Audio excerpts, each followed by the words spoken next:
amis, bonsoir et bienvenue à tous ceux qui nous rejoignent sur notre chaîne YouTube dédiée bien à la prédication de la parole de Dieu et de l'Évangile. J'aimerais ce soir effectivement lire avec vous quelques versets de l'Écriture que l'on trouve dans la lettre de Paul aux Romains au chapitre 1er. C'est une lettre magnifique. Cette lettre de Paul aux Romains, elle a influencé de nombreuses personnes dans l'histoire de l'Église et elle a ramené certaines vérités oubliées autrefois, certaines vérités mises de côté, notamment le salut par grâce, par le moyen de la foi, qui est une vérité incontournable du message de l'Évangile.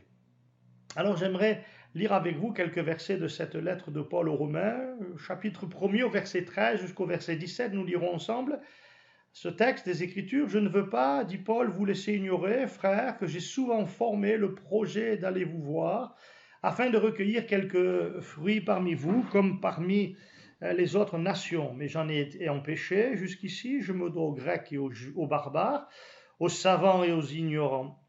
Ainsi j'ai un vif désir de vous annoncer aussi l'Évangile, à vous qui êtes à Rome, car je n'ai point honte de l'Évangile de Christ, c'est une puissance de Dieu pour le salut de quiconque croit, du juif, puis premièrement, puis du grec, parce qu'en lui est révélée la justice de Dieu par la foi et pour la foi, selon qu'il est écrit, le juste vivra par la foi. » J'aimerais relever ici certains points importants, à savoir d'abord que l'apôtre Paul avait un vif désir d'annoncer l'Évangile.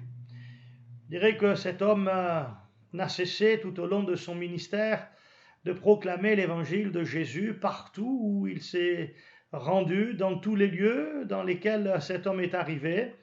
Il a appliqué son cœur à prêcher, proclamer l'évangile de Jésus-Christ. Il en avait le vif désir. Il dira ici à ces Romains qu'il avait le désir d'aller chez eux. Il en avait souvent formé le projet, mais il en avait été empêché. Et la Bible dit qu'il avait également ce vif désir dans son cœur d'annoncer cet évangile à ceux qui étaient à Rome. Et je crois que c'est là quelque chose d'important. Il répondait ainsi à l'ordre du Seigneur, cet ordre qui était d'aller par tout le monde pour prêcher, pour proclamer la bonne nouvelle. Jésus a dit aller par tout le monde et prêcher la bonne nouvelle à toute la création. Il en avait le vif désir. C'est un désir qui doit être le nôtre aussi, de proclamer, de partager partout où nous le pouvons, à tous ceux avec lesquels nous pouvons parler, que nous côtoyons, de saisir les occasions que Dieu nous donne pour annoncer l'Évangile. Et non seulement il avait le désir d'annoncer l'Évangile, mais il rajoute qu'il n'en avait point honte. Il ne rougissait pas de cet évangile, il ne rougissait pas de la proclamation de l'évangile. Il n'avait point honte de l'évangile. Je crois que nous ne devons pas avoir honte de cet évangile. Nous ne devons pas ne devons pas être timides, avoir peur, être timorés quant à la prédication de l'évangile, quant à proclamer, quant à partager l'évangile avec nos semblables, mais nous devons croire que cet évangile, et c'est sur cela que je voudrais m'arrêter surtout ce soir, que cet évangile, c'est véritablement la puissance de Dieu pour le salut de quiconque croit. L'évangile, c'est la puissance de Dieu. C'est pourquoi Paul avait le vif désir de l'annoncer, comme il n'en avait pas honte d'annoncer cet évangile, parce que pour lui, cet évangile était véritablement la puissance de Dieu. Alors ce soir, j'aimerais vous encourager les uns les autres à croire cet évangile, cette bonne nouvelle de Jésus-Christ, et à croire que cet évangile, c'est véritablement la puissance de Dieu. C'est la possibilité pour nous qui la proclamons de voir au travers de cette proclamation, au travers de la vie de ceux qui vont recevoir l'évangile, une manifestation, de voir une manifestation de la puissance de Dieu dans leur vie. Parce que Jésus nous a donné cet ordre d'aller, d'annoncer l'évangile par tout le monde, à toute la création. Jésus nous a dit qu'il accompagnerait cet évangile par des signes, des miracles, des prodiges. Écoutez ce que la Bible dit après que Jésus ait donné cet ordre d'aller par tout le monde et de prêcher la bonne nouvelle à toute la création. Il a dit que le Seigneur, après leur avoir parlé, fut enlevé au ciel, il s'assit à la droite de Dieu, et ils s'en allèrent alors prêcher partout. Le Seigneur travaillait avec eux et confirmait la parole par les miracles qui l'accompagnaient. Et l'évangile de Marc se termine par le mot Amen. Je crois que nous pouvons dire Amen à cela. Amen à cet évangile. Amen à la proclamation de l'évangile. Amen, à la confirmation de cet évangile. Cette confirmation qui n'est pas, qui n'est pas le fruit de notre imagination. Cette confirmation qui n'est pas, quelque chose d'abstrait, de quelque chose, vous savez, de théorique simplement, mais cette confirmation qui est une manifestation de la puissance de Dieu dans la vie de ceux et de celles qui reçoivent l'évangile et qui croient l'évangile, qui mettent leur foi dans le message de l'évangile. Cet évangile qui, dans le monde entier, est annoncé aujourd'hui. On se souvient de ce que Jésus a dit. Il a dit « Ma parole sera prêchée dans le monde entier. Ma parole, pourra aller jusqu'aux extrémités de la terre. » C'est là ce que le Seigneur nous a, révélé, proclamé. Et cet évangile qui est prêché dans le monde entier, Dieu le confirme. Dieu lui-même, l'accompagne par toutes sortes de manifestations de sa puissance, des manifestations glorieuses et merveilleuses dans la vie de ceux et de celles qui le reçoivent, cet évangile, et dans la vie de ceux et de celles qui le croient, de ceux et de celles qui décident de mettre leur foi dans cet évangile. Nous avons de nombreuses expériences à raconter à cet égard, mais tel n'est pas le sujet ce soir, parce que je crois que cet évangile, lorsque quelqu'un le croit véritablement, lorsque quelqu'un le reçoit, l'accepte, Dieu lui-même, prend les choses en main et il va confirmer son évangile par les miracles qui vont l'accompagner. Ainsi, nous le voyons tout au long des pages du Nouveau Testament, que ce soit l'évangile ou que ce soit le livre des Actes des Apôtres, Dieu n'a cessé de confirmer sa parole et cet évangile. On se souvient de ce moment où Jésus va retourner dans sa ville de Nazareth, cette ville où il a grandi, et la Bible dit que Jésus va entrer dans la synagogue de Nazareth, et là Jésus va y proclamer le message de l'évangile. Et lorsqu'il aura proclamé ce message de l'évangile, en se servant d'un texte des Écritures où la Bible dit qu'il a ouvert le livre du prophète Ésaïe, et il a lu « L'Esprit du Seigneur est sur moi, parce qu'il m'a oint pour annoncer une bonne nouvelle aux pauvres. Il m'a envoyé pour guérir ceux qui ont le cœur brisé, pour proclamer aux captifs la délivrance et aux aveugles le recouvrement de la vue. Il m'a envoyé pour publier une année de grâce de la part du Seigneur. » Et Jésus dira, cette parole de l'Écriture que vous venez d'entendre, aujourd'hui est accomplie. Jésus, nous affirme ici que cet évangile sera accompagné par des signes, des miracles, des choses extraordinaires que lui-même accomplira, que lui-même fera dans la vie de ceux et de celles qui vont lui faire confiance. La Bible dit, il guérit les cœurs brisés, il délivre les captifs, il libère ceux qui sont sous l'oppression satanique, sous l'oppression du diable. Il libère ceux qui sont prisonniers de toutes sortes de vices, de passions, de choses mauvaises qui détruisent leur vie. Il apporte la solution à toutes ces familles, dans ces foyers brisés, qui ne peuvent pas trouver de solution pour espérer sortir de leurs difficultés. Oui, Jésus est la solution. Jésus est celui qui peut intervenir dans notre vie. L'évangile, c'est vraiment la puissance de Dieu. Il est venu pour guérir celui qui a le cœur brisé. Et peut-être se trouve-t-il,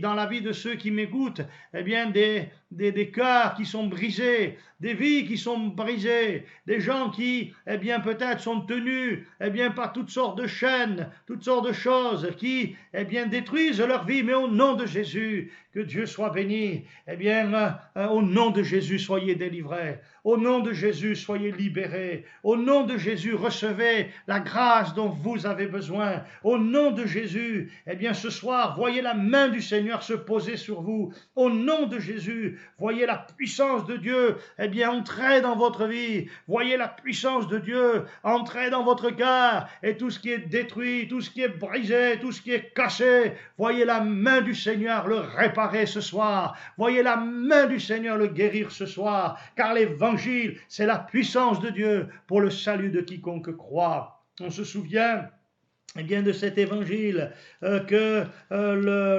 le disciple Philippe va annoncer dans la ville de Samarie. La parole de Dieu dit qu'il est arrivé dans cette ville de Samarie et il a prêché le Christ. Il a annoncé l'évangile de Jésus-Christ.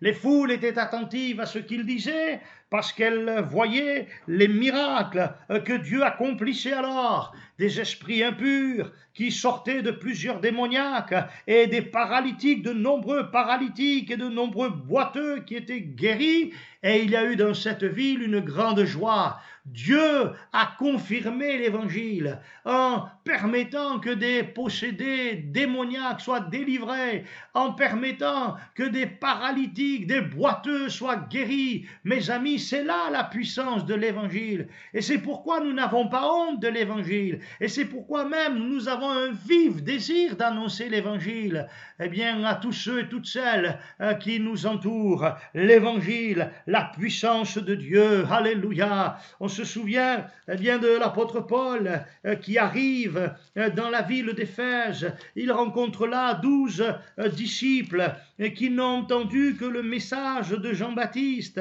Alors la Bible dit que Paul leur annonce l'évangile dans son intégralité. Ils entendent parler alors d'un Jésus qui a donné sa vie sur la croix du Calvaire pour sauver les pécheurs, d'un Jésus qui est ressuscité des morts, d'un Jésus qui est monté à la droite du Père, s'asseoir à la droite du Père, et de ce Jésus qui a envoyé le Saint-Esprit sur ceux qui croient. Et alors qu'il prie avec ces gens, l'Esprit de Dieu vient sur ces 12 disciples. Ils sont maintenant remplis du Saint-Esprit et ils vont aller certainement partager alors l'évangile avec leur connaissance. Et la Bible dit que Paul va leur annoncer l'évangile dans cette ville d'Éphèse, et des choses extraordinaires ont commencé à se produire. De toute l'Asie mineure, on est venu écouter l'évangile de Jésus-Christ, proclamé par l'apôtre Paul.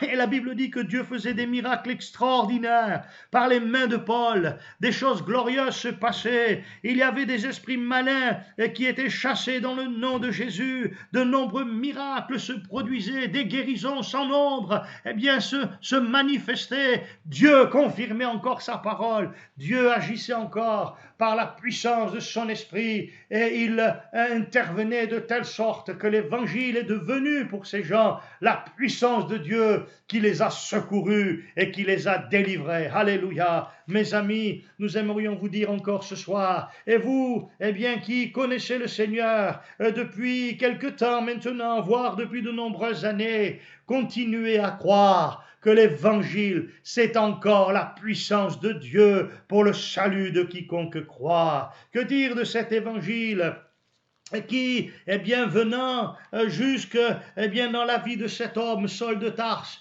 cet homme opposé à l'évangile, cet homme contre Dieu, cet homme qui était contre l'Église, qui faisait du mal à l'Église. Mais Jésus vient jusqu'à lui et l'évangile transforme sa vie et il devient l'apôtre Paul. Alléluia. Que dire de cet évangile qui vient jusqu'aux extrémités de la terre aujourd'hui, sauvant les pécheurs, guérissant les malades, délivrant les captifs. Partout dans le monde aujourd'hui, l'évangile est annoncé. Certes, aujourd'hui, la situation, a été un petit peu particulière. Les églises ont été fermées. Semble-t-il, eh bien, l'adversaire a essayé de mettre un coup de frein, un coup d'arrêt à la progression de l'évangile, mais rien n'y fait. L'évangile va de l'avant, l'évangile continue à grandir, l'évangile continue à progresser, et la puissance de Dieu se manifeste encore au travers du message de l'évangile, parce que la Bible dit que l'évangile, c'est la puissance de Dieu. Alléluia, et partout où il arrive, des hommes et des femmes sont sauvés, sont délivrés, des témoignages nombreux nous sont apportés ici et là. La parole de Dieu fait son chemin, des pécheurs, des gens pour lesquels, eh bien, la société, les hommes n'auraient pas mis un centime, pour des gens pour lesquels, eh bien, peut-être, eh bien, on aurait tiré un trait en disant, eh bien, ces gens-là, ils sont, eh bien, complètement perdus. Ces gens-là, jamais ils ne sortiront de leur misère, jamais, eh bien, ils ne s'en sortiront. Et puis l'évangile vient, l'évangile arrive, et Dieu opère une œuvre dans le cœur de ces gens, et ils deviennent de nouvelles créatures. Dieu change leur vie, Dieu les transforme, et pour certains d'entre eux-mêmes, ils sont quelquefois devenus prédicateurs de l'évangile, et pourtant, eh bien, on avait estimé que ces gens-là ne s'en sortiraient jamais dans leur vie, mais l'évangile, qui est la puissance de Dieu pour le salut de quiconque croit, est venu jusqu'à eux et les a transformés. Alléluia! Je bénis Dieu pour cet évangile qui est venu transformer ma vie. Je bénis Dieu pour cet évangile qui a transformé, eh bien, l'histoire de ma famille. Alléluia! Je bénis Dieu pour cet évangile qui est venu jusque dans ma maison, apportant la guérison à une mère qui était malade depuis des mois, qui ne pouvait pas s'en sortir. Je bénis Dieu pour cet évangile qui a transformé, eh bien, l'ambiance, l'atmosphère de notre maison, de notre demeure. Alléluia! Je bénis Dieu pour cet évangile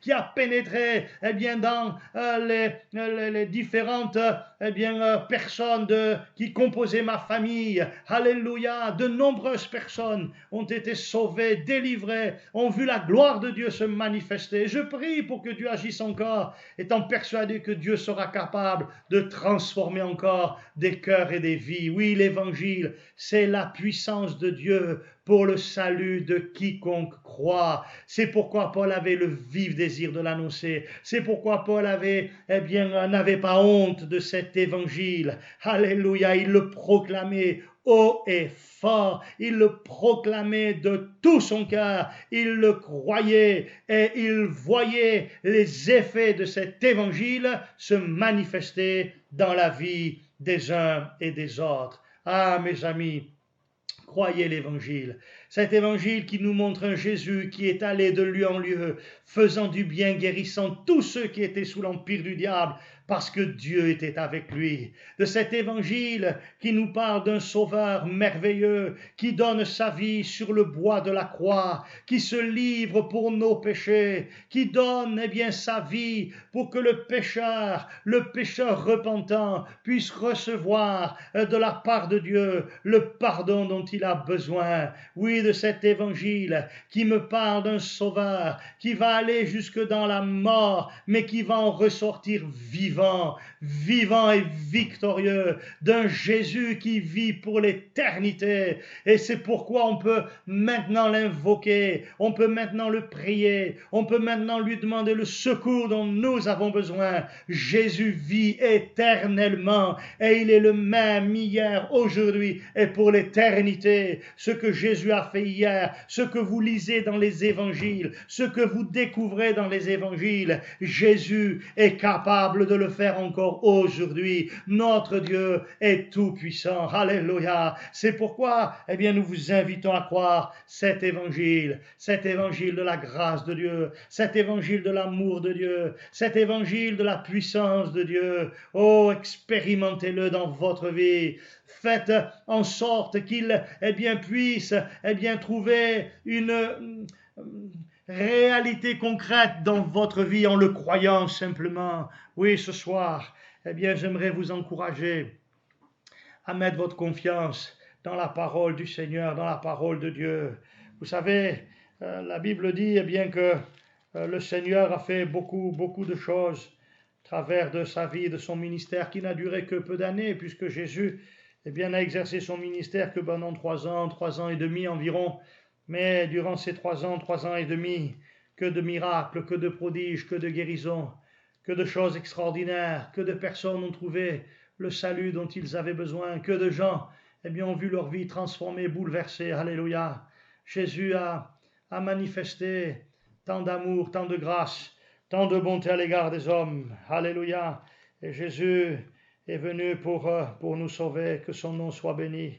Alléluia. Ce Jésus que les apôtres ont continué à proclamer, prêcher partout où ils le pouvaient, partout où ils en avaient la possibilité. Et ce Jésus qui a lui-même confirmé alors cette parole, cet évangile par les miracles qui l'ont accompagné. Mes amis, c'est ce même évangile que nous prêchons, que nous proclamons. C'est de cet évangile dont nous n'avons pas honte. Et c'est cet évangile que nous avons le vif désir d'annoncer aux uns et aux autres. Oui, nous continuerons. Oui, nous persévérerons à proclamer l'évangile. Parce que nous croyons que par cet évangile, Dieu va sauver encore de nombreuses âmes. Parce que nous croyons que par cet évangile encore, la puissance de Dieu va se manifester. Et nous croyons que nous verrons les mêmes effets se produire, les mêmes choses se réaliser. Nous verrons encore les mêmes signes s'opérer au travers de l'évangile, au travers de cette proclamation de l'évangile. Alléluia. Oh mes amis, nous sommes pleins d'espérance. Dans un monde où il y a tant d'incertitudes, dans un monde qui est là face à toutes sortes de craintes, il y a du trouble dans les cœurs, il y a des incertitudes totales et réelles. Les hommes ne savent plus vers qui se tourner véritablement, ne savent plus en qui faire confiance. Nous vous invitons à faire confiance dans la parole de Dieu. Vous invitons à faire confiance dans l'évangile. Vous invitons à faire confiance dans le Dieu de l'évangile. Vous invitons à faire confiance en Jésus, le Fils de Dieu. Oui, mettez votre confiance en lui, mettez votre foi en lui. Et vous verrez Dieu à l'œuvre, vous verrez Dieu agir, vous verrez Dieu intervenir. Et même nous qui connaissons le Seigneur, continuons à croire, persévérons dans la foi, continuons à demander à Dieu des choses que le Seigneur est capable de nous accorder. Continuons à l'invoquer, continuons à le prier, parce qu'il a promis de répondre à la prière de ses enfants et de son peuple. Que l'évangile demeure pour nous, la puissance de Dieu, qu'elle se réalise, qu'elle se manifeste, cette puissance dans nos vies, dans votre vie, alléluia, dans chacune de vos vies, que cette puissance de Dieu continue à se manifester. C'est là notre désir, c'est là ma prière, c'est là le souhait véritable de mon cœur. Oh mes amis, que Dieu vous bénisse abondamment, que Dieu vous donne de faire des expériences nombreuses avec lui et qu'ainsi votre cœur puisse se réjouir.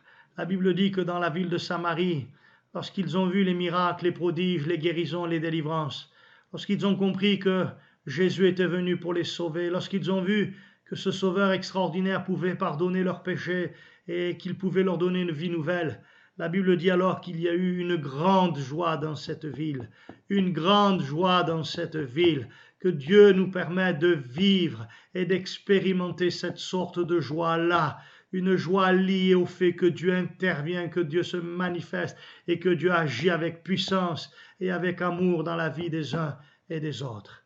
Mes amis, que Dieu vous bénisse et qu'il vous accorde une pleine grâce dans le merveilleux nom de Jésus, notre Sauveur bien-aimé. Amen.